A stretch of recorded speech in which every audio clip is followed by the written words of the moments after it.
Hello बच्चों, आज हम ड्रिफ्ट वेलोसिटी के कॉन्सेप्ट के साथ आए हैं और ड्रिफ्ट वेलोसिटी पढ़ेंगे कि ड्रिफ्ट क्या होता है, ड्रिफ्ट का मीनिंग क्या होता है और कंडक्टर के अंदर इलेक्ट्रॉन ड्रिफ्ट करते हैं।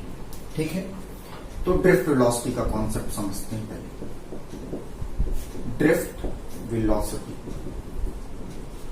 कंडक्टर देखा है आपने? बिल्कुल, कंडक्टर के बारे में थोड़ा बहुत हमने कल समझाया था और डिटेल में आपको कंडक्टर के बारे में अभी समझा देते हैं। देखिएगा, ये कंडक्टर, ठीक है, ये एक कंडक्टर, इसमें इलेक्ट्रॉन्स फ्री हैं और ये इलेक्ट्रॉन्स क्या होते हैं, कंडक्टर के सरफेस पे होते हैं। अब आपने बोला इलेक्ट्रॉन क्यों फ्री हैं? सर, इलेक्ट्रॉन कंडक्टर में क्यों फ्री हैं? आपका बोलना बिल्कुल हो सकता है। तो ऐसा समझिए, कंडक्टर के केस में क्या होता है, थोड़ा सा मीनिंग समझाने के लिए आपको बताना जरूरी है। इंसुलेटर और कंडक्टर के केस में कहानी क्या हो रही है। बाई चांस मान लेते हैं कंडक्टर का ये कोई एटम है, मान लेते हैं कॉपर का एटम, ठीक है। अब जाहिर सी बात है, थोड़ी सी केमिस्ट्री में जाएंगे इसकी। कॉपर का जो एटम है उसकी जो आउटर मोस्ट शेल है, आउटर मोस्ट शेल ये वाली दिख रही है, इसमें इलेक्ट्रॉन होंगे। बिल्कुल, आउटर मोस्ट शेल में इलेक्ट्रॉन है तो इनर मोस्ट में भी तो इलेक्ट्रॉन होंगे। बिल्कुल, ढेर सारे इलेक्ट्रॉन्स हो सकते हैं, आपको ये मालूम है। तो ये कॉपर एटम है, उसकी शेल्स हैं, ठीक है। और आउटर मोस्ट शेल को हम लोग क्या बोलते हैं, वैलेंस शेल। क्या बोलते हैं? वैलेंस शेल बोलते हैं कि नहीं? बिल्कुल, ये आउटर मोस्ट शेल है जिसको वैलेंस शेल बोलेंगे। इसमें जो इलेक्ट्रॉन है इसको वैलेंस इलेक्ट्रॉन बोलेंगे। कॉपर के, ये हो गया कॉपर का न्यूक्लियस। न्यूक्लियस में पॉजिटिव चार्ज होते हैं, आपको मालूम है। देख लीजिए, कॉपर का न्यूक्लियस हो गया, उसमें क्या हो गया, पॉजिटिव चार्ज हो गया। जो पॉजिटिव चार्ज है वो वैलेंस शेल इलेक्ट्रॉन को क्या कर रहा है, अट्रैक्ट कर रहा है। देखिए क्या कर रहा है, अट्रैक्ट कर रहा है। ठीक है, कितनी बातें समझ में आ रही हैं। और जो अट्रैक्शन है ये इलेक्ट्रोस्टैटिक अट्रैक्शन है। क्यों? कॉपर का न्यूक्लियस है उसके पास पॉजिटिव चार्ज है, इलेक्ट्रॉन के पास नेगेटिव चार्ज है। ठीक है, तो पॉजिटिव और नेगेटिव अट्रैक्ट। तो जाहिर सी बात है, जो बैलेंस इलेक्ट्रॉन है वो न्यूक्लियस से अट्रैक्ट किया जा रहा है, क्योंकि न्यूक्लियस के अंदर पॉजिटिव क्या है, प्रोटॉन्स। क्लियर बात समझ में आई? जो कंडक्टर का केस होता है, अब एक चीज और ध्यान में रखिए, जो ये आउटर मोस्ट शेल में इलेक्ट्रॉन है, वैलेंस इलेक्ट्रॉन है, ये इनर वाले इलेक्ट्रॉन से रिपेल भी तो कर रहा है।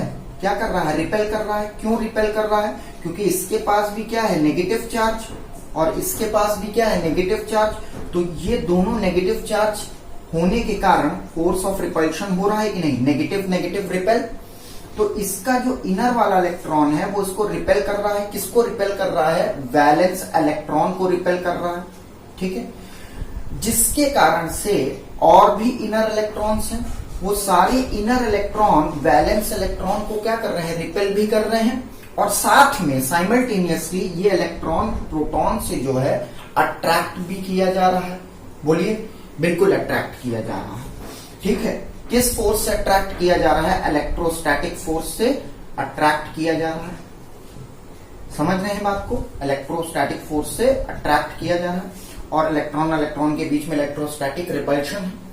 तो होगा क्या, ये इलेक्ट्रॉन एक्चुअल में जो न्यूक्लियस से अट्रैक्ट हो रहा है, ये अट्रैक्शन बहुत वीक हो गया है, बहुत वीक हो गया है। मतलब न्यूक्लियस इसको बहुत वीकली अट्रैक्ट कर पा रहा है। क्यों? क्योंकि जो इनर इलेक्ट्रॉन्स हैं वो इसको रिपेल कर रहे हैं।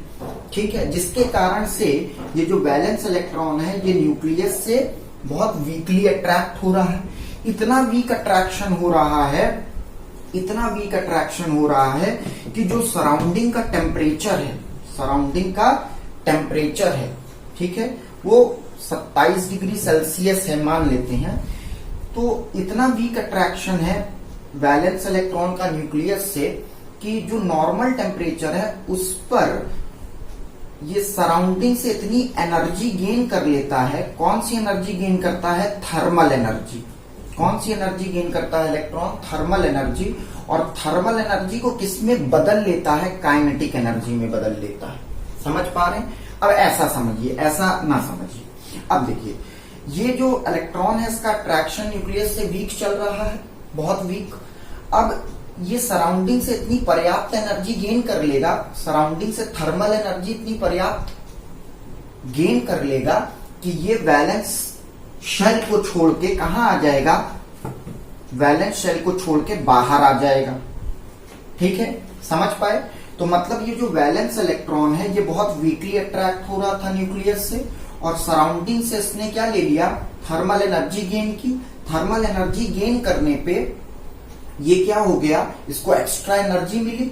एक्स्ट्रा एनर्जी मिलने पर ये क्या किया, शेल छोड़ के बाहर आ गया। अब जिस शेल को छोड़ा है, मतलब जिस एटम को ये छोड़ के बाहर आया है, ये एटम किसमें बदल जाएगा, आयन में। किसमें बदल जाएगा, आयन में। और इलेक्ट्रॉन फ्री हो जाएगा, इलेक्ट्रॉन फ्री हो गया। अब ये फ्रीली किसी भी डायरेक्शन में मूव करेगा कि नहीं, बिल्कुल ये फ्रीली किसी भी डायरेक्शन में रैंडम मोशन करेगा, क्योंकि ये अब एटम को छोड़ के बाहर आ चुका है, एटम से फ्री हो गया है, और ये फ्रीली किसी भी डायरेक्शन में, रैंडम डायरेक्शन में मूव करेगा। ठीक है, तो इलेक्ट्रॉन का रैंडम मोशन होगा। तो ये किसी कंडक्टर के एक एटम की बात बता रहे हैं। ऐसे सोचिए, एक कंडक्टर में अगर 1 करोड़ एटम है, एक कंडक्टर में 1 करोड़ एटम है, तो 1 करोड़ इलेक्ट्रॉन्स जो हैं वो फ्री हो गए, है ना। तो इसलिए इलेक्ट्रॉन की संख्या कंडक्टर में बहुत ज्यादा होती है, यही कारण है इसका। समझ पा रहे हैं कि नहीं? इतनी बातें मेरे ख्याल से क्लियर हो गया। अब देखिए, जो बात आपको समझनी थी, इलेक्ट्रॉन जब फ्री हुआ तो वो रैंडम मोशन करने लगा। अब जब ये रैंडम मोशन कर रहा है तो उसके पास कुछ वेलोसिटी होगी, बिल्कुल। जब ये रैंडम मोशन कर रहा है किस पे, कंडक्टर के वॉल्यूम पे। ठीक है, कंडक्टर के वॉल्यूम में ये फ्रीली मूव करेगा। अब कंडक्टर का वॉल्यूम कहने का मतलब कंडक्टर के सरफेस पे फ्रीली मूव करेगा, समझ रहे हैं, कंडक्टर के सरफेस पे फ्रीली मूव करेगा, क्योंकि एटम छोड़ के आ गया है तो ये सरफेस पे आ जाएगा कंडक्टर के, और कंडक्टर के सरफेस पे फ्री मूवमेंट करेगा, रैंडम मोशन करेगा। ठीक है, तो इसके पास कुछ वेलोसिटी होगी, वो वेलोसिटी कहलाती है, जो वेलोसिटी है वो वेलोसिटी कहलाती है थर्मल वेलोसिटी। ठीक है, जब ये फ्री रैंडम मोशन करते हैं तो इनके पास थर्मल वेलोसिटी होती है। इतनी बातें मेरे ख्याल से क्लियर हो गई आपको, बिल्कुल। तो इनकी थर्मल वेलोसिटी जब ये रैंडम मोशन कंडक्टर में करते हैं, कंडक्टर के सरफेस पे जब ये रैंडम मोशन करते हैं इलेक्ट्रॉन्स, तो इनके पास क्या होती है, वो रैंडम वेलोसिटी क्या कहलाती है, थर्मल वेलोसिटी। और ये velocity near about 10 to the power, एक मोटा मोटी फिगर बताएं तो 10 to the power 27 metre per second होती है। कितनी होती है, 10 to the power 27 metre per second. ये जो डेटा दे रहे हैं बहुत एक्यूरेट नहीं है बेटा, ठीक है। तो एक आपको प्रिडिक्टेड डेटा दे रहे हैं कि ये कितनी वैल्यू हो सकती है थर्मल मोशन, मतलब कि जिसकी थर्मल वेलोसिटी नियर अबाउट इतनी हो सकती है।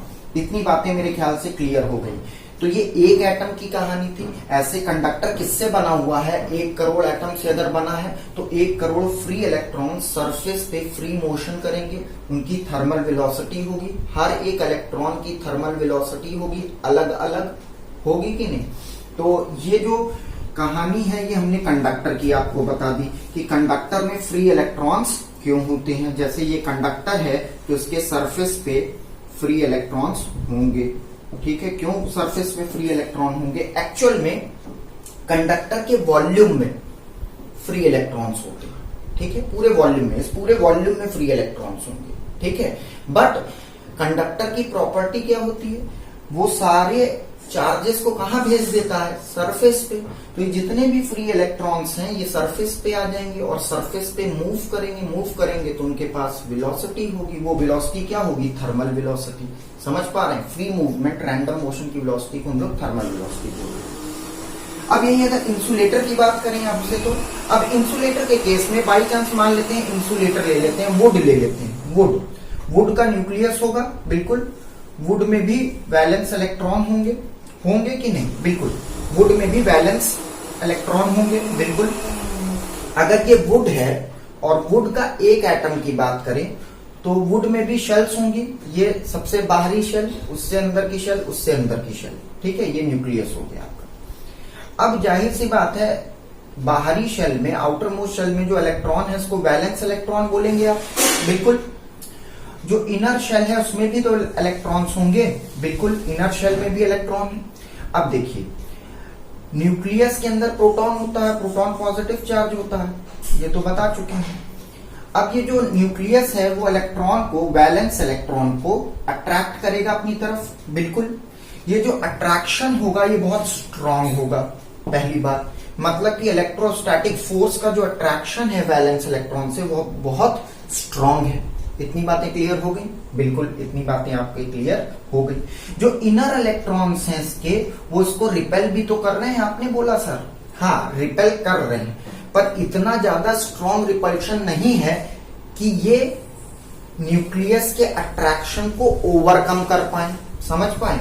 न्यूक्लियस का अट्रैक्शन बहुत ज्यादा है, न्यूक्लियस से जो वैलेंस इलेक्ट्रॉन का अट्रैक्शन है वो बहुत ज्यादा है, और इनका जो इनर शेल का जो इलेक्ट्रॉन है वो इसको जो रिपेल कर रहा है वो रिपल्शन वीक है, ठीक है। तो ये जो इलेक्ट्रॉन है ये इस शेल को छोड़ के बाहर नहीं आ सकता, इस शेल को छोड़ के बाहर नहीं आ सकता, बाउंड हो गया है। किसने बाउंड किया? न्यूक्लियस ने। न्यूक्लियस बहुत स्ट्रॉन्ग अट्रैक्शन क्रिएट किए हुए।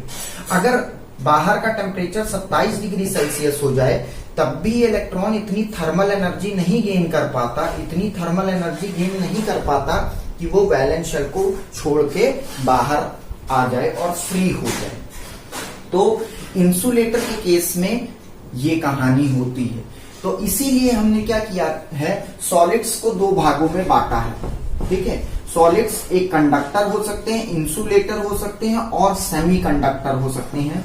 सेमीकंडक्टर के बारे में हम इसी साल पढ़ाएंगे लास्ट में आपको कि सेमीकंडक्टर क्या होते हैं। तो सॉलिड्स को तीन भाग में डिवाइड किया गया है, कंडक्टर, इंसुलेटर, सेमीकंडक्टर। जो इस टाइप की प्रॉपर्टी शो करते हैं, वैलेंस इलेक्ट्रॉन और न्यूक्लियस का अट्रैक्शन वीक है तो कंडक्टर हो गए, इलेक्ट्रॉन फ्री हो जाएंगे। अगर न्यूक्लियस से इलेक्ट्रॉन, वैलेंस इलेक्ट्रॉन का अट्रैक्शन स्ट्रांग है, बहुत स्ट्रांग है, ठीक है, तो वो इंसुलेटर हो जाएंगे। और सेमीकंडक्टर का केस ही अलग है, वो हम आगे आपको बताएंगे। अच्छा, कंडक्टर क्या बनाते हैं? मेटालिक बॉन्ड बनाते हैं। थोड़ा सा केमिस्ट्री के बारे में आप ध्यान रखिएगा, मेटालिक बॉन्ड बनाते हैं। कंडक्टर मेटालिक बॉन्ड बनाते हैं, ठीक है। सेमीकंडक्टर कोवेलेंट बॉन्ड बनाते हैं, कोवेलेंट बॉन्ड बनाते हैं, ठीक। अब ये कैसे भी बॉन्ड बना सकते हैं, डिपेंड करता है कि आपका मटेरियल कैसा है। इंसुलेटर के केस में वो बॉन्ड अलग अलग भी बनते हैं, कोवेलेंट भी हो सकता है और आपका कोऑर्डिनेट बॉन्ड भी हो सकता है। वो डिपेंड करता है कि हम कौन सा बॉन्ड पढ़े हैं केमिस्ट्री में। इंसुलेटर के केस के बॉन्ड की बात नहीं कर सकते, ठीक है, बट इसमें मेटालिक बॉन्ड बनता है और सेमीकंडक्टर में कोवेलेंट बॉन्ड बनता है, ये कंफर्म है। चलिए बढ़ते हैं। इतनी बातें मेरे ख्याल से आपको क्लियर हो गई होंगी। अब अगर हम आगे बढ़ें तो आगे आपको ये समझा देते हैं कि ये कंडक्टर है, इसमें फ्री इलेक्ट्रॉन्स है। अब समझ में आ रहा है इलेक्ट्रॉन कैसे फ्री हो गए, ये कहानी आपको क्लियर कर दी, ठीक। अभी ये रैंडम मोशन कर रहे हैं, ये वाला इस डायरेक्शन में, ये वाला इस डायरेक्शन में, ये वाला इस डायरेक्शन में, ये वाला इस डायरेक्शन में। कंडक्टर में इलेक्ट्रॉन फ्रीली मूव कर रहे हैं, रैंडम डायरेक्शन में मूव कर रहे हैं, तो उनका कोई रैंडम डायरेक्शन। जैसे ही आपने क्या किया, जैसे ही आपने बाय चांस सेल से कनेक्ट किया। अब सेल क्या है? सेल से सेल क्या है? पोटेंशियल का सोर्स। सेल में कुछ वोल्टेज होती है, 5 वोल्ट की निप्पो बैट सेल लेके आते हैं, निप्पो की सेल लेके आते हैं, उसमें 5 वोल्ट लिखा रहता है या 1.2 वोल्ट लिखा रहता है या 1.5 वोल्ट लिखा रहता है। मार्केट से सेल खरीदते हैं तो उसमें 1.5 वोल्ट लिखा रहता है। तो ये सेल 1.5 वोल्ट की है, बाई चांस मान लीजिए निप्पो की सेल लगाई, निप्पो की जैसे सेल लगाई कंडक्टर में, ये कंडक्टर है, कंडक्टर को जैसे ही कनेक्ट किया निप्पो की सेल से, तो आप नोटिस करेंगे ये जो वोल्टेज है वो 1.5 वोल्ट की है। क्लियर बात समझ में? और ये वाला जो बड़ा वाला टर्मिनल है इसको पॉजिटिव टर्मिनल बोलते हैं सेल का, छोटे वाले टर्मिनल को नेगेटिव टर्मिनल बोलते हैं। अगर ये बड़ा वाला टर्मिनल जाके इस एंड से जुड़ा है तो पॉजिटिव टर्मिनल ये हो गया, माने यहाँ पे पॉजिटिव पोटेंशियल आ रहा है और यहाँ पे नेगेटिव पोटेंशियल। समझ रहे हैं बात को? इतनी बातें क्लियर हुई। हमेशा करंट जो है वो पॉजिटिव से नेगेटिव टर्मिनल की ओर फ्लो करती है। समझ में आई बात? तो करंट का फ्लो किधर होगा? पॉजिटिव से नेगेटिव टर्मिनल की ओर। इतनी बातें क्लियर हो गई आपके कि नहीं? चलिए ये बात ध्यान में रखिएगा। मतलब जो करंट सर्किट में फ्लो होगी वो पॉजिटिव से नेगेटिव डायरेक्शन की ओर होगी। मतलब ये वाला हायर पोटेंशियल है, इसका पोटेंशियल हाई है, ये वाला पोटेंशियल क्या है, लो।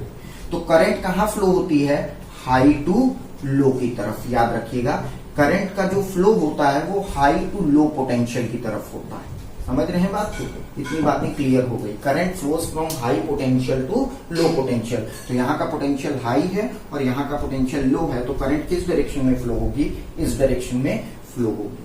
ठीक, अब समझिएगा, ये बातें क्लियर कर दे रहे हैं, करंट की फ्लो इस डायरेक्शन में। अच्छा, हुआ क्या, ये कहानी समझिए। जैसे ही हमने सेल लगाई, यहाँ का पोटेंशियल हाई हो गया और यहाँ का पोटेंशियल लो हो गया, क्योंकि टर्मिनल जोड़े हुए हैं। ठीक है, तो ये पॉजिटिव पोटेंशियल हाई है और नेगेटिव पोटेंशियल लो है। हमेशा नेगेटिव पोटेंशियल लो होता है और पॉजिटिव पोटेंशियल हाई होता है। जैसे ही ये पॉजिटिव पोटेंशियल हुआ, ये नेगेटिव पोटेंशियल हुआ, तो कंडक्टर के सरफेस पे एक इलेक्ट्रिक फील्ड बन गई। कंडक्टर के सरफेस पे एक इलेक्ट्रिक फील्ड बन गई।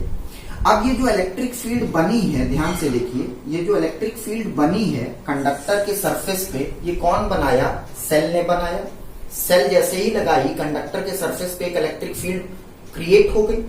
ठीक है, और ये जो इलेक्ट्रिक फील्ड क्रिएट हुई है, ये इलेक्ट्रिक फील्ड क्या करेगी, इलेक्ट्रॉन पे opposite to the direction of field force लगाएगी। Electrostatic force opposite to the direction of field लगेगी। क्यों, बाई चांस ये नेगेटिव चार्ज है और ये अगर फील्ड इस डायरेक्शन की है, तो ये जो फील्ड है, इलेक्ट्रिक फील्ड है, वो नेगेटिव चार्ज पर जो फोर्स लगाएगी वो इस डायरेक्शन की लगाएगी। इलेक्ट्रोस्टैटिक फोर्स लगाएगी जो फील्ड नेगेटिव चार्ज पे, वो ऑपोजिट टू द फील्ड लगाएगी। लगाएगी कि नहीं, ये बातें क्लियर रखिए। और अगर पॉजिटिव चार्ज है तो in the direction of field force लगेगी।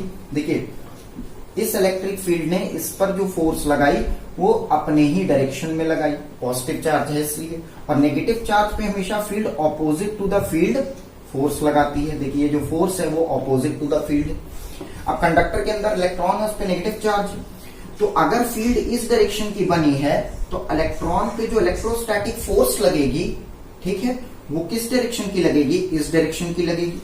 सारे इलेक्ट्रॉन पे फोर्स इस डायरेक्शन की लगेगी, लगेगी कि नहीं, बिल्कुल। तो सारे इलेक्ट्रॉन एक फिक्स डायरेक्शन में मूव होने लगे कि नहीं, किधर मूव होने लगे, नेगेटिव पोटेंशियल से पॉजिटिव पोटेंशियल की ओर कौन मूव होने लगे, इलेक्ट्रॉन मूव होने लगे।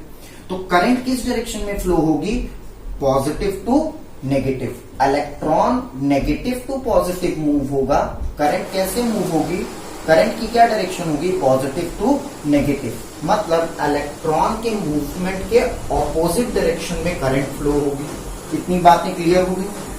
अब जब इलेक्ट्रॉन मूव हो रहा है, ठीक है, तो जाहिर सी बात है इलेक्ट्रॉन के पास कुछ वेलोसिटी हुई। अब देखिए, अगर इलेक्ट्रिक फील्ड है यहाँ पे, ध्यान से समझने का प्रयास करिए कि अगर इलेक्ट्रिक फील्ड है यहाँ पे, तो इलेक्ट्रिक फील्ड ने इस सारे इलेक्ट्रॉन्स को एक फिक्स डायरेक्शन में मूव कराया कि नहीं। सारे इलेक्ट्रॉन्स को, जितने कंडक्टर के सरफेस पे इलेक्ट्रॉन है, सारे इलेक्ट्रॉन को एक फिक्स डायरेक्शन में मूव कराया। जब फिक्स डायरेक्शन में मूव कराया, तब आपने बोला कि इस कंडक्टर के अंदर करंट मौजूद होगी। समझ पाए इतनी बात को, क्लियर बात समझ में आ रही मेरे ख्याल से। अब चलिए अपने कंसेप्ट को और ज्यादा क्या करते हैं, एनहेंस करते हैं। अब यहां से ड्रिफ्ट वेलोसिटी का कंसेप्ट निकालेंगे। किसका कंसेप्ट निकालेंगे, ड्रिफ्ट वेलोसिटी का कॉन्सेप्ट निकालेंगे। ड्रिफ्ट वेलोसिटी क्या होती है, ड्रिफ्ट माने बहना, ड्रिफ्ट माने बहना। ठीक, अब उससे पहले एक चीज और बता दें, ठीक है, जरूरी है आपके लिए। ये कंडक्टर था, ठीक है। अच्छा, कंडक्टर के वॉल्यूम के अंदर इमोबाइल आयंस होंगे कि नहीं, ये आयंस होंगे कि नहीं। क्यों आयंस होंगे भाई, ये देखिए, ये कंडक्टर का एटम है, ये वैलेंस इलेक्ट्रॉन है, ठीक है। जब वैलेंस इलेक्ट्रॉन क्या करेगा, एटम को छोड़ेगा तो फ्री हो जाएगा। जब ये इलेक्ट्रॉन फ्री हो जाएगा तो ये कंडक्टर के सरफेस पे मूव करेगा। कंडक्टर के अंदर क्या मौजूद होगा, कंडक्टर के अंदर क्या मौजूद होगा, बोलिए। कंडक्टर के अंदर ये आयन मौजूद होगा। क्यों, क्योंकि जिस एटम को ये छोड़ा है वो आयन बन गया। क्या बन गया, आयन बन गया। तो ये आयन जो है ये मूव नहीं करता, ये आयन मूव नहीं करता, तो इसको क्या बोल देते हैं, इमोबाइल आयंस। इमोबाइल, जो मूव ना हो सके। तो कंडक्टर के अंदर इमोबाइल आयंस भी होंगे। क्यों? क्योंकि जिस एटम को छोड़ के इलेक्ट्रॉन आया है सरफेस पे, वो एटम अब आयन बन गया, और वो आयन कहाँ मौजूद है, कंडक्टर के अंदर ही तो मौजूद है, कंडक्टर के वॉल्यूम में ही तो मौजूद है। तो मतलब कंडक्टर के अंदर इमोबाइल आयंस होंगे कि नहीं? ये इमोबाइल आयंस हो गए, जो पॉजिटिव वाले हम बता रहे हैं ये इमोबाइल आयंस है, मूव नहीं हो सकते हैं। ये क्या करते हैं, अपनी ही जगह पे वाइब्रेट करते रहते हैं। वाइब्रेट क्यों करते हैं? Due to temperature, thermal agitation होता है। ये इमोबाइल आयंस अपनी ही जगह पे धीरे धीरे वाइब्रेट करते रहते हैं। समझ रहे हैं बात को? कंडक्टर के अंदर क्यों वाइब्रेट करते हैं? क्योंकि थर्मल एजिटेशन होता है। थर्मल एजिटेशन का मतलब समझते हैं, ये सराउंडिंग्स के टेम्परेचर से एनर्जी गेन करते हैं। कौन सी एनर्जी? थर्मल एनर्जी गेन करते हैं, और अपनी ही जगह पे वाइब्रेट होते रहते हैं। इतनी बातें क्लियर हो गई? तो मतलब कंडक्टर के अंदर इमोबाइल आयंस भी मौजूद हैं और इलेक्ट्रॉन भी मौजूद है। तो ये इलेक्ट्रॉन्स क्या होते हैं, फ्रीली मूव करते हैं, और इमोबाइल आयंस अपनी जगह पे इमोबाइल होते हैं। ये मूवमेंट नहीं करते, बस अपनी जगह पे हल्का हल्का वाइब्रेशन करते हैं। तो इनको इमोबाइल आयंस बोला जाता है, जो कि हल्का हल्का वाइब्रेट करते हैं अपनी ही पोजीशन पे। ठीक। और ये जो इलेक्ट्रॉन्स होते हैं ये फ्रीली मूव करते हैं कंडक्टर के सरफेस पे। समझ पा रहे हैं कि नहीं? बिल्कुल। अब ये बताइए, कुछ इमोबाइल आयंस जो होते हैं, कुछ इमोबाइल आयंस सरफेस पे भी मौजूद होंगे। ये जो इमोबाइल आयंस हैं ये सरफेस पे भी मौजूद होंगे। तो जाहिर सी बात है, इलेक्ट्रॉन जो है ये इमोबाइल आयन से जाके टकरा भी सकता है, क्योंकि ये तो रैंडम मोशन कर रहे हैं अभी। ठीक, इतनी बातें क्लियर हो गई मेरे ख्याल से? बिल्कुल, आपको इतनी बातें क्लियर हो गई। अब ड्रिफ्ट वेलोसिटी का कंसेप्ट समझाने में आसानी रहेगी हमको। अब आपसे ये बात की जाए, ड्रिफ्ट का मतलब होता है बहना। बहना, बहन नहीं, बहना, किसी चीज का बहना। कैसा बहना? ड्रिफ्ट का मीनिंग यही है यहाँ पे। ड्रिफ्ट का मतलब बहना, बहती हुई वेलोसिटी कितनी। एग्जाम्पल लेते हैं, चलिए मान लेते हैं कि आप गंगा नदी में हैं। मान लेते हैं आप गंगा नदी में हैं, ठीक है, और गंगा नदी में बड़े बड़े पत्थर रखे हुए हैं। ठीक है, गंगा नदी में बड़े बड़े पत्थर रखे हुए हैं।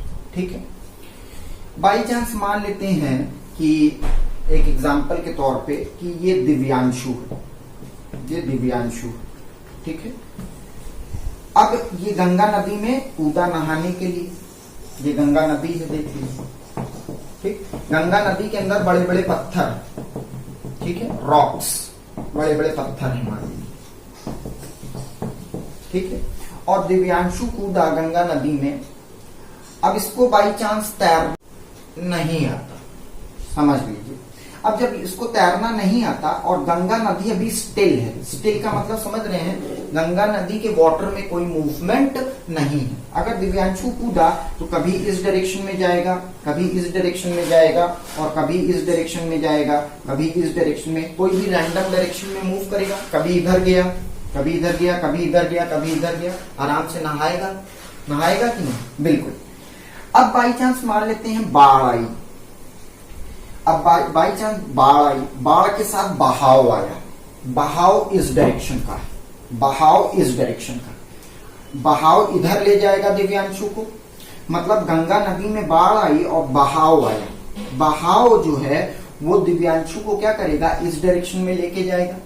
अब दिव्यांशु जो है बहाव के साथ बह जाएगा कि नहीं? ठीक, जब बहाव इस डायरेक्शन में आया तो दिव्यांशु का मूवमेंट भी तो इसी डायरेक्शन में होगा। बिल्कुल। अब देखिए, पहले उसके पास एक रैंडम वेलोसिटी थी, पहले उसके पास क्या थी, एक रैंडम वेलोसिटी थी, उसको थर्मल वेलोसिटी बोल दें। जब वो पानी स्टिल था, ठीक है, बहाव नहीं आया था, तो पहले वो किसी भी डायरेक्शन में रैंडमली मूव कर रहा था, तो उसको हम क्या बोल दें, थर्मल वेलोसिटी उसके पास थी। उस वेलोसिटी का नाम क्या दे दें, थर्मल वेलोसिटी। अब जब बहाव आया, उसके पास थर्मल वेलोसिटी तो थी ही, साथ में बहाव की वेलोसिटी भी होगी, बहाव की वेलोसिटी भी जुड़ गई, जुड़ी कि नहीं? थर्मल वेलोसिटी तो है ही, साथ में बहाव की भी वेलोसिटी जुड़ गई, जुड़ी कि नहीं? तो समझने का प्रयास करिए कि जब ये बहाव आया तो ये आगे की तरफ मूव होने लगा, बहाव की डायरेक्शन में मूव होने लगा। जब ये बहाव की डायरेक्शन में मूव होने लगा तो आगे गया, इधर टकराया, किससे? पत्थर से टकरा गया। पत्थर से टकराने के बाद उसने अपना, अब बहाव इधर ही है, पत्थर से टकराया तो उसने अपना डायरेक्शन चेंज कर दिया, बाई चांस इस डायरेक्शन में मुड़ गया। इसकी मुंडी जो है, इसकी मुंडी इस डायरेक्शन में मुड़ गई। जब इस डायरेक्शन में इसका मुंह मुड़ गया तो ये इस डायरेक्शन में गया, इस पत्थर से टकराया। देखिए अभी भी बहाव इसको उधर ही ले जा रहा है, बस इसका हल्का सा डायरेक्शन चेंज हुआ तो बहाव इसको उधर ले जा रहा है और ये जाके इस पत्थर से टकरा गया। फिर हो सकता है कि बहाव इसको क्या ले जाए, इसी डायरेक्शन में ही ले जा रहा है, तो दिव्यांशु का मुंह इधर फेस हो गया तो ये जाके इससे टकरा गया। ये देखिए टकरा गया कि नहीं, ठीक। तो हो सकता है कि बाई चांस इससे टकराया, ठीक है, इससे टकराने के बाद इधर निकल गया, ठीक। ये भी एक पत्थर है। तो देखिए बहाव इसको अपनी डायरेक्शन में ले जा रहा है। अब ये टक्कर खाते खाते इस एंड तक पहुंचेगा कि नहीं, तो देखिए जब टक्कर खाया तो जिगजैग मोशन डिफाइन किया कि नहीं, तो मतलब दिव्यांशु ऐसे आया, ऐसे गया, ऐसे गया, ऐसे गया, जिगजैग मोशन मिला कि नहीं, क्योंकि बहाव उधरी की डायरेक्शन में इसको लेके जाएगा। तो ये जो बहाव की वेलोसिटी है इसी को हम लोग क्या नाम दे देते हैं? Drift velocity. क्या नाम दे देते हैं? ड्रिफ्ट। ड्रिफ्ट माने बहाव की वेलोसिटी, समझ रहे हैं। और जब पानी स्टिल था तो इसके पास एक रैंडम वेलोसिटी थी, वो रैंडम वेलोसिटी हम क्या नाम दे देते हैं? Thermal velocity. क्या नाम दे देते हैं? Thermal velocity. अब वही कंडक्टर के अंदर होता है, ठीक है। बहाव इलेक्ट्रिक फील्ड लेके आती है, समझिए, ठीक है। ये दिव्यांशु था। अब कंडक्टर के अंदर की बात करें, इधर देखिए, कंडक्टर के अंदर की बात करें। कंडक्टर में इमोबाइल आयंस है, ठीक है, ये इमोबाइल आयंस है, दिख रहे हैं आपको, बिल्कुल ये इमोबाइल आयंस है। बाई चांस एक इलेक्ट्रॉन इस एंड से, जैसे ही आपने, ये इलेक्ट्रॉन है, एक सिंगल इलेक्ट्रॉन की कहानी समझिएगा, जैसे ही आप इसको सेल से कनेक्ट करेंगे तो ये इलेक्ट्रॉन किधर की ओर मूव करेगा? इस डायरेक्शन में मूव करेगा। अब अगर सेल से कनेक्ट नहीं किए, सेल से कनेक्ट नहीं किए तो इलेक्ट्रॉन के पास एक रैंडम डायरेक्शन होगी और रैंडम वेलोसिटी होगी। ये रैंडम वेलोसिटी कौन सी होगी? इस रैंडम वेलोसिटी का नाम है थर्मल वेलोसिटी, ठीक है। थर्मल वेलोसिटी ऑलरेडी इसके पास है, तो उस थर्मल वेलोसिटी को कितना ले लें? u। अब जैसे ही आपने सेल से कनेक्ट किया इसको, ठीक है, जैसे ही सेल से कनेक्ट किया तो अब ये इलेक्ट्रॉन एक फिक्स डायरेक्शन में मूव होगा, ठीक है। क्यों मूव होगा? क्योंकि इलेक्ट्रिक फील्ड बनेगी और इलेक्ट्रिक फील्ड इस इलेक्ट्रॉन पर फोर्स लगाएगी, इस डायरेक्शन पे फोर्स है, तो ये फोर्सफुली अब उस डायरेक्शन में जा रहा है कि नहीं, मतलब कि इलेक्ट्रिक फील्ड अब इसको उस डायरेक्शन में बहा रही, कंपेयर करिए। तो इलेक्ट्रॉन अब उस डायरेक्शन में बहेगा, क्यों? क्योंकि फोर्स लग रही है। कौन फोर्स लगा रहा है? इलेक्ट्रिक फील्ड, ठीक है। और यहाँ पे दिव्यांशु पर कौन फोर्स लगा रहा था? पानी का बहाव, पानी फोर्स लगा रहा था उस डायरेक्शन में बहने के लिए, है ना। वैसे ही यहाँ पे इलेक्ट्रिक फील्ड इलेक्ट्रॉन पर इस डायरेक्शन पे फोर्स लगाएगी, वो फोर्स होगी इलेक्ट्रोस्टैटिक फोर्स, और वो इलेक्ट्रोस्टैटिक फोर्स उसको इस डायरेक्शन में लेके जाएगी। अब क्या होगा? इलेक्ट्रॉन जाएगा बाई चांस यहां से टकरा गया, इमोबाइल आयन से टकरा गया और अपनी डायरेक्शन चेंज कर दिया। बहाव तो इधर ही डायरेक्शन का है ना, इलेक्ट्रिक फील्ड अभी तक यहाँ पे मौजूद है तो उसको लगातार उस डायरेक्शन में ढकेलती रहेगी।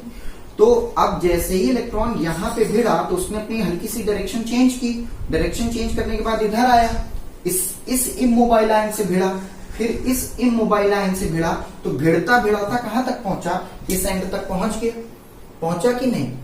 तो अब ये बताइए, जब इलेक्ट्रिक फील्ड मौजूद है तो उसके पास, इलेक्ट्रिक फील्ड की मौजूदगी में उसके पास एक ड्रिफ्ट वेलोसिटी होगी कि नहीं? बिल्कुल होगी। क्या होगी? ड्रिफ्ट वेलोसिटी होगी, बिल्कुल होगी, है ना। तो इसी वेलोसिटी को हम लोग समझना चाहते थे कि इलेक्ट्रॉन ड्रिफ्ट करके किधर जा रहा है? उस डायरेक्शन में जा रहा है, बह के जा रहा है। बहा कौन रहा है? Electric field.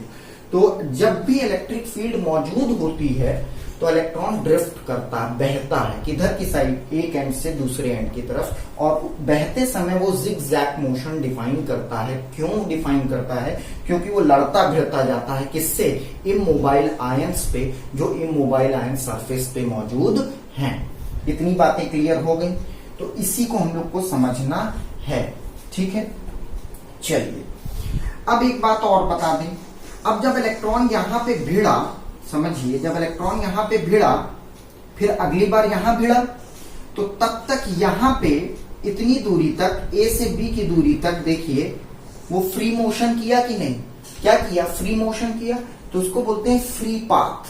क्या बोलते हैं, फ्री पाथ। अब ए से बी जाते हुए इलेक्ट्रॉन रिलैक्स भी किया, इसको बोलते हैं रिलैक्स टाइम ऑफ इलेक्ट्रॉन। अब यहां ए से बी देखिए, ए से बी पहला कोलिजन यहां किया, अगला कोलिजन यहां करेगा, पहली भिड़ंत यहां हुई, अगली भिड़ंत यहां होगी, दो कंसेक्यूटिव भिड़ंत के बीच का टाइम रिलैक्सेशन टाइम होता है, रिलैक्स टाइम होता है, ठीक है। मतलब इलेक्ट्रॉन ए से बी तक पहली भिड़ंत यहां हुई, अगली भिड़ंत यहां हुई, उतनी देर तक रिलैक्स किया कि नहीं, ठीक है। भिड़ंत होने से पहले तक यहां से यहां तक रिलैक्स किया, तो इसको रिलैक्स टाइम बोलेंगे, और इस पाथ को क्या बोलेंगे, फ्री पाथ।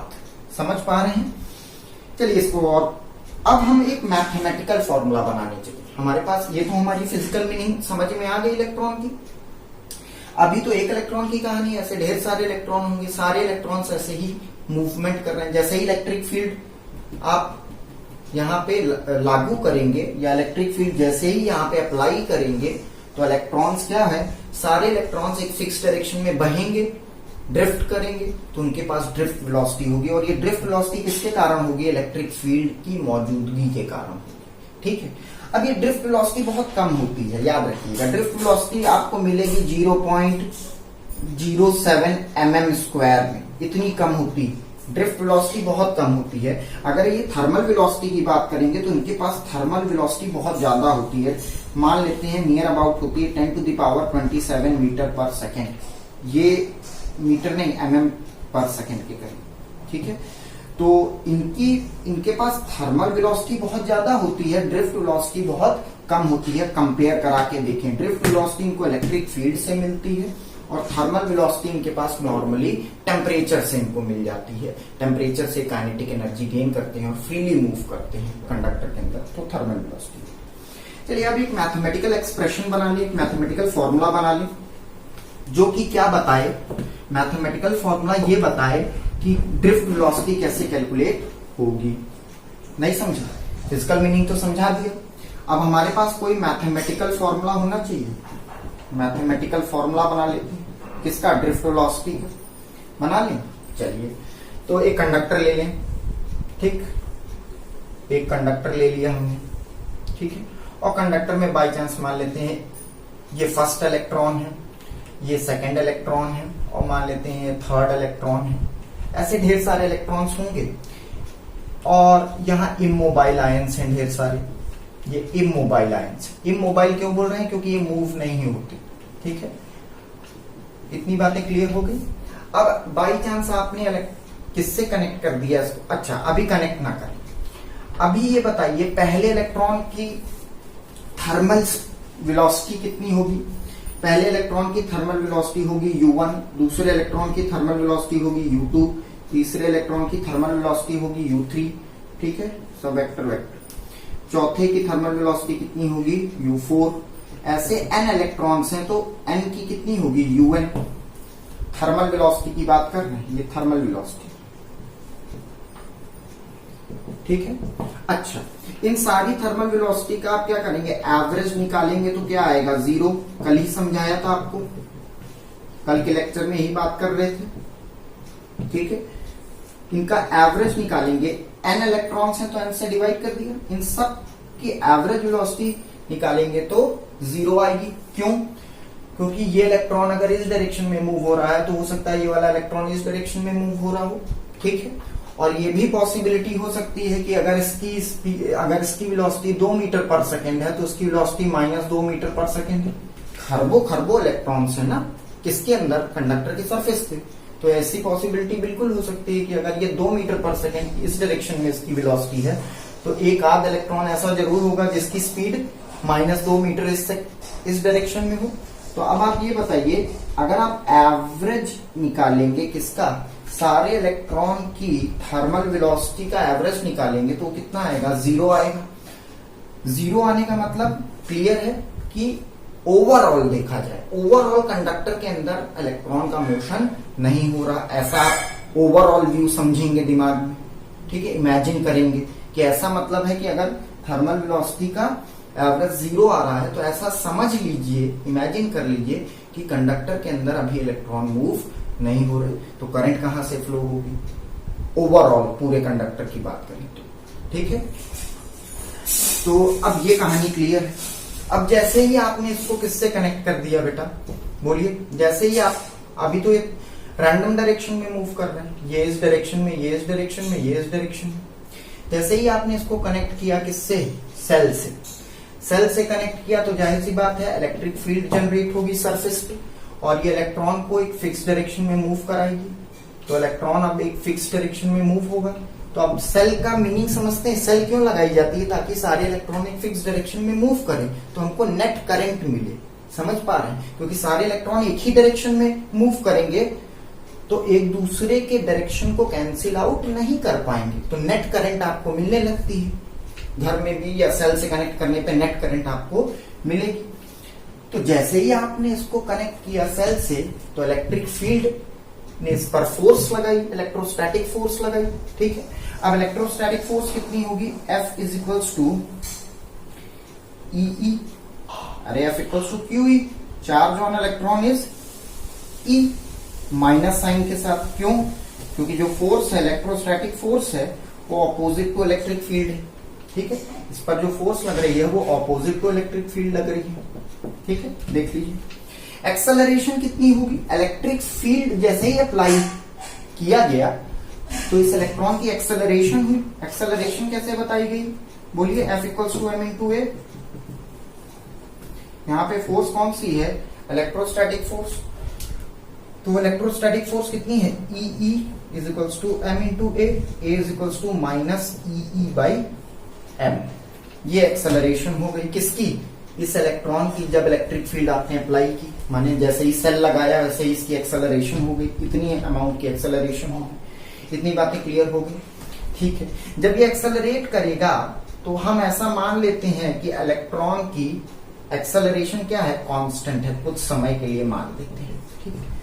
अगर ये कांस्टेंट है तो v is equals to u plus AT लगेगा, बिल्कुल v is equals to u plus AT लगेगा, वैलिड है। एक्सेलरेशन अगर कांस्टेंट है तो इक्वेशन वर्क करेगी। तो उस केस में इस इलेक्ट्रॉन की जरा ध्यान से इस इक्वेशन को देखिए। इस इक्वेशन को अगर ध्यान से समझें तो अभी हमने आपको बताया था कि इलेक्ट्रॉन के पास एक थर्मल वेलोसिटी होती है और साथ में एक ड्रिफ्ट वेलोसिटी होती है। ये ड्रिफ्ट वेलोसिटी किससे मिलती है इसको बेटा, बोलिए। ये ड्रिफ्ट वेलोसिटी आपको मिलती है इलेक्ट्रिक फील्ड अप्लाई करने से। तो टोटल वेलोसिटी v हो गई, इलेक्ट्रॉन की टोटल वेलोसिटी कितनी हुई, v, thermal velocity plus drift velocity. तो total velocity v, thermal velocity कितनी है, u। पहले इलेक्ट्रॉन की बात करें तो v1 total velocity v1, thermal velocity of first electron u1। Drift velocity कितनी होगी, ड्रिफ्ट वेलोसिटी कैसे निकाली जाएगी, v is acceleration equals to velocity by time. तो यहां से आप निकाल सकते हैं velocity equals to acceleration into time, acceleration into time. Acceleration किसके कारण मिल रही है इलेक्ट्रॉन को, इलेक्ट्रिक फील्ड के कारण। तो ड्रिफ्ट वेलोसिटी कितनी हो गई, a tau one relaxation time. Tau one क्या हो गया, रिलैक्स टाइम हो गया। तो मतलब ये वाला टर्म ड्रिफ्ट वेलोसिटी बताने लगा, ये वाला टर्म थर्मल वेलोसिटी बताने लगा, ये वाला term total velocity of electron बताने लगा, ठीक है। किसी एक इलेक्ट्रॉन की बात करें। ऐसे ही सिमिलरली दूसरे इलेक्ट्रॉन की बात करें, u2 प्लस 8u2। तीसरे इलेक्ट्रॉन की बात करें तो u3 प्लस 8u3। चौथे की बात करें तो u3 प्लस 8u3। ये टाउ है, इसको रिलैक्स टाइम बोलेंगे। क्या बोलेंगे, रिलैक्स टाइम, ठीक है। चलिए अभी समझा देते हैं रिलैक्स टाइम बहुत अच्छे से। एक बार डिराइव कर ले तो लास्ट में समझा देंगे। ऐसे करते करते nth की बात करें तो nth velocity, UN plus A tau n। समझ पाए? तो मतलब ये वाला टर्म ड्रिफ्ट वेलोसिटी है, ये वाला टर्म क्या हो गया है? बोलिए, ये वाला टर्म क्या हो गया है? बताएंगे? ये वाला टर्म थर्मल वेलोसिटीज हो गया। ठीक है, चलिए बढ़ जाते हैं आगे, थोड़ा और आगे बढ़ जाए। ठीक है, अब ये बताइए, एक इलेक्ट्रॉन की टोटल वेलोसिटी ये है, दूसरे इलेक्ट्रॉन की टोटल वेलोसिटी ये है, तीसरे इलेक्ट्रॉन की टोटल वेलोसिटी ये है। हर एक इलेक्ट्रॉन की टोटल वेलोसिटी अलग अलग है। ठीक है, तो अब आप ये बताइए कि इनका एवरेज निकाल लिया जाए। बिल्कुल, टोटल वेलोसिटी का एवरेज निकाल लेते हैं। टोटल वेलोसिटी का एवरेज क्या होगा? v1 plus v2 plus v3 plus n electrons हैं तो vn। टोटल वेलोसिटी का एवरेज निकाल लें। ठीक है, ठीक, इतनी बातें क्लियर हो गई। अब उठा के सारी वैल्यूज पुट कर देते हैं। चलिए वैल्यूज पुट करते हैं, वैल्यू पुट करके देखते हैं। देखिए हमने यहाँ क्या किया कि हमने यहाँ जो टोटल वेलोसिटी है, ये एक इलेक्ट्रॉन की टोटल वेलोसिटी, ये दो इलेक्ट्रॉन की टोटल वेलोसिटी, ये तीन इलेक्ट्रॉन की टोटल वेलोसिटी, इन सारी वेलोसिटी, ये सारी वेलोसिटी अलग अलग होंगी तो हमने एवरेज निकाल लिया। ठीक है, ये जो एवरेज निकला है, ठीक है, मैथमेटिकली यही एवरेज क्या कहलाता है? Drift velocity of an electron. क्योंकि हमने एवरेज क्यों निकाला? क्योंकि यहाँ पे एक इलेक्ट्रॉन की वेलोसिटी अलग है, दूसरे इलेक्ट्रॉन की टोटल वेलोसिटी अलग है, तीसरे इलेक्ट्रॉन की वेलोसिटी अलग है, चौथे की अलग है, एन की अलग है। अब आपने बोला सर इनका एवरेज कैसे ड्रिफ्ट वेलोसिटी हो सकता है? यहाँ पे तो थर्मल वेलोसिटी भी है। तो देखिए अब जादू क्या होगा, ये थर्मल वेलोसिटी 0 हो जाएगी। कैसे? अभी देख लेते हैं। अब यहाँ पे वैल्यू पुट करिए वहां से, Vd is equals to U1 plus A tau 1 relaxation time, U2 plus A tau 2 plus U3 plus A tau 3 plus dot dot dot dot dot dot dot plus UN plus A tau n। देख लीजिए, ठीक है, divided by n। Clear बात समझ में आई? अब देखिए Vd is equals to U1 को सब एक जगह लिख लें, U1 plus U2 plus U3 plus U4 plus dot dot dot plus UN divided by n। ये n हटा लिया। देखिए स्टेप समझ में आएगा। A एक्सेलरेशन सब इलेक्ट्रॉन की सेम ले रहे हैं तो A tau 1 plus tau 2 plus tau 3 plus dot dot dot plus tau n divided by n। समझ गए? n को तोड़ के लिख लिया। ये वाले सारे टर्म्स अलग कर लिए, ठीक है, और ये वाले सारे टर्म्स अलग कर लिए। समझ रहे हैं बात? देखिए ये लिख सकते हैं कि नहीं? n को तोड़ के अलग कर लिया। अब जब ये n तोड़ के अलग किया तो ये वाला टर्म 0 हो गया। देखिए यहां से थर्मल वेलोसिटी सबकी, ये टर्म 0 हो गया। तो अब ये वाला जो टर्म है ये पूरा पूरा ड्रिफ्ट वेलोसिटी हो गया कि नहीं? अब समझ में आया क्यों यहाँ पे इस पूरे टोटल वेलोसिटी को ही ड्रिफ्ट वेलोसिटी क्यों बोला गया? टोटल वेलोसिटी का एवरेज, टोटल वेलोसिटी का एवरेज ही ड्रिफ्ट वेलोसिटी क्यों बना?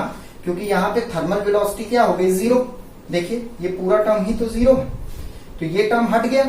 तो अब ये जो वेलोसिटी है ये पूरी क्या बताने लगी?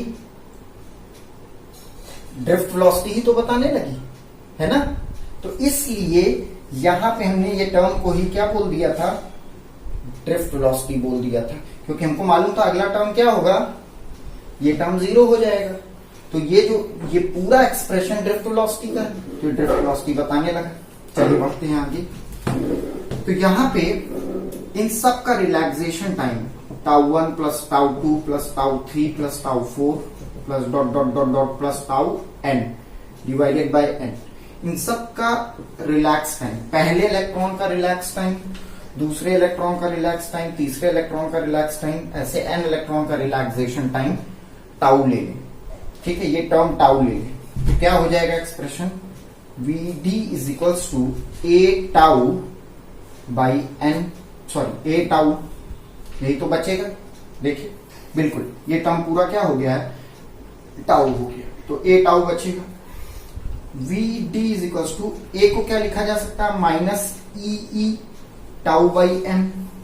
ए को क्या लिख सकते हैं, ई बाई एम। तो यही ड्रिफ्ट वेलोसिटी का आपका क्या आ गया, फॉर्मूला आ गया कैलकुलेट करने का, जहां पे टाउ क्या है, रिलैक्सेशन टाइम। रिलैक्सेशन टाइम समझ पाए कि नहीं बात को।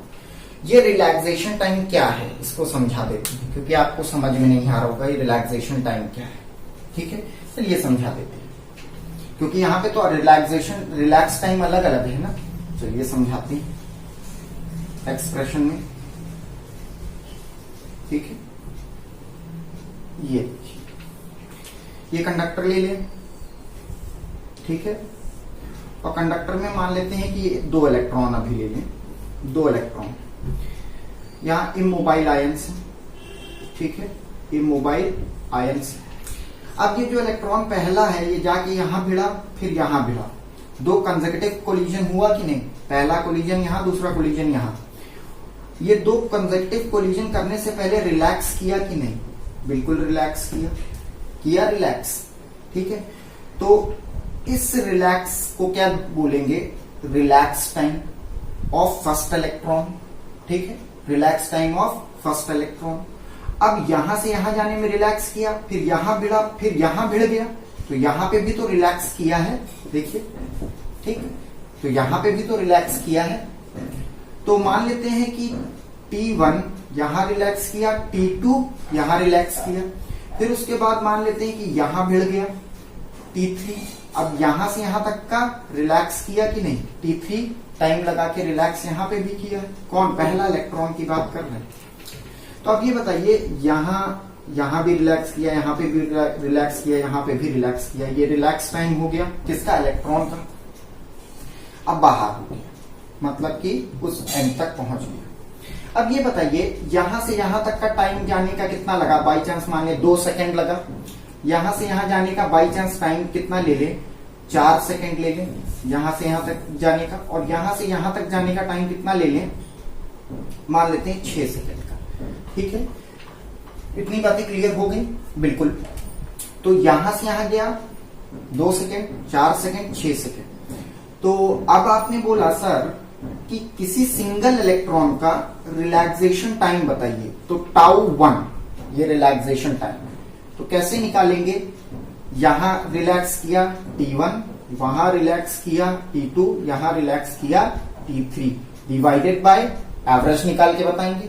अरे देखिए 3 बार रिलैक्स किया ना, तो T1, T2, T3 divided by 3। तो ये क्या हो गया, एक सिंगल इलेक्ट्रॉन का, फर्स्ट इलेक्ट्रॉन का रिलैक्सेशन टाइम आ गया। फर्स्ट इलेक्ट्रॉन का रिलैक्सेशन टाइम आ गया, कितना हो गया, τ1। कितना होगा वो, 2 second plus 4 second plus 6 second divided by 3, 6 12 divided by 3 4 seconds. मतलब τ1 कितना हो गया, फर्स्ट इलेक्ट्रॉन का रिलैक्सेशन टाइम कितना निकला 4 सेकेंड्स। पहले इलेक्ट्रॉन का रिलैक्सेशन टाइम कितना निकला, 4 सेकेंड। अब ये पहले इलेक्ट्रॉन का एवरेज टाइम निकला, रिलैक्स टाइम जो है उसका एवरेज निकालोगे तो पहले इलेक्ट्रॉन का रिलैक्सेशन टाइम आ गया। सिमिलरली दूसरे, ये हो गया दूसरा इलेक्ट्रॉन।